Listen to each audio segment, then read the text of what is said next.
അറിവ് കൂടാതെയോ നിഗളത്തിൻ്റെ അംശത്തിലേക്ക് നമ്മൾ കടന്നുപോയിട്ടുണ്ടെങ്കിൽ ഒന്ന് ഓർത്തോണം, ദൈവം ആദരിക്കുവാൻ താല്പര്യം കാട്ടാത്ത കൂട്ടത്തിലുള്ളവരാണ് നിഗളികളായ മനുഷ്യൻ, പാപം ചെയ്ത മനുഷ്യൻ. രണ്ടാമത്തെ കൂട്ടർ പറയുന്നുണ്ട്, പുരാതന കാലത്തെ ജനത്തെ ഞാൻ ആദരിക്കുന്നില്ല പറഞ്ഞത്. പുരാതന കാലത്തെ ജനം ആരാണ്? ഈ പുരാതന കാലത്തെ ജനം നോഹയുടെ കാലമാണ് പറയുന്നത്. നോഹയുടെ കാലത്തെ പറ്റി പറയുന്നത് ഭക്തികേടിൻ്റെ മൂർധന്യ അവസ്ഥയിൽ നിന്ന ജനുഷ്യനെയാണ് ദൈവം പ്രളയത്തിലൂടെ നശിപ്പിച്ചത്. ഭക്തികേട് എന്താ? ഭക്തികേടെന്ന് പറഞ്ഞാൽ ഭക്തിയെ കേടാക്കുന്നവനാണ്. അങ്ങനെയാണോ? അങ്ങനെ വേണമെങ്കിലും വ്യാഖ്യാനിക്കാം. ഭക്തിയെ കേടാക്കുന്നവൻ.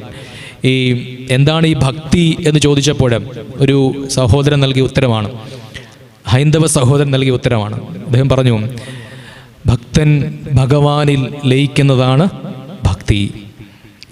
ഭക്തൻ ഭഗവാനിൽ ലയിക്കുന്നതാണ്